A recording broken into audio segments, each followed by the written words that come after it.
prijatelj rubrike All-Timer OMV Energija za bolji život. I dok su ceo svet zbunjivali lokalizovanim nazivima Hilux, 4Runner, Fortuner, Hilux Surf, ovaj kamionet se u Americi bez velike pompe, ali veoma uspešno, prodavao pod jednostavnim nazivom Toyota Pick-up. Primerak iz 1988. godine, Đole, da prepričamo njegovu saobraćajnu dozvolu. Ovaj pick-up ima karburatorski motor 2.4, 98 konja, 174 Nm.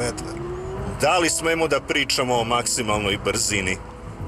Pa, o brzini ne, pošto ovo nije sportski auto, ovo je radna mašina, znači maksimalna brzina je neki 160 km/h. Kolika je njegova potrošnja? Potrošnja na otvorenom oko 7,5, znači gradska dođe negde 9,5, ne prelazi 10. Inače, ispod haube je Toyotin motor 22R, agregat koji je japanski proizvođač evoluirao od 1953. godine do 1997. Znači, te 1988. su već znali da ga naprave.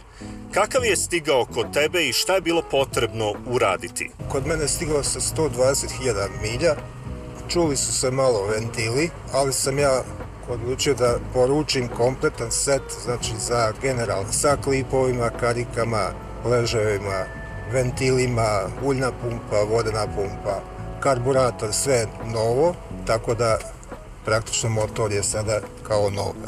Koju vrstu održavanja zahteva?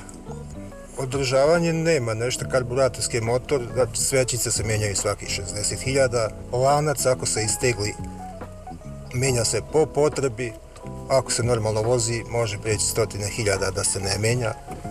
Jedno poučno pitanje. Šta ovaj pick-up čini radnom mašinom, a ima i neke elemente za one koji vole da voze spušteno, pa da čujemo? On ima nazad lisnate opruge, gibnjeve, napred ima torziju koju je moguće podesiti po visini, tako da može da bude malo viši ili da se malo spusti, prednji kraj. Inače, Toyotin pick-up proizvodio se u Japanu, Urugvaju i na Tajlandu. Posle su mašine prebačene u Južnoafričku republiku, gde se proizvodio još neko vreme i stilski odlično uklopio uz Golfa keca koji je tamo bio i tekako rasprostranjen.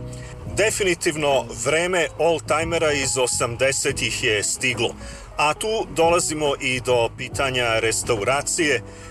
Đole, koji je prvi čovek Nippon servisa u Novom Sadu, a ako Đole ne ume da popravi vašu Toyotu, onda to verovatno nije Toyota. Đole, kako ide sa restauracijom ovaj auto? Ovaj auto je jednostavan za restauraciju iz tog razloga što se može skinuti i sanduk i kabina.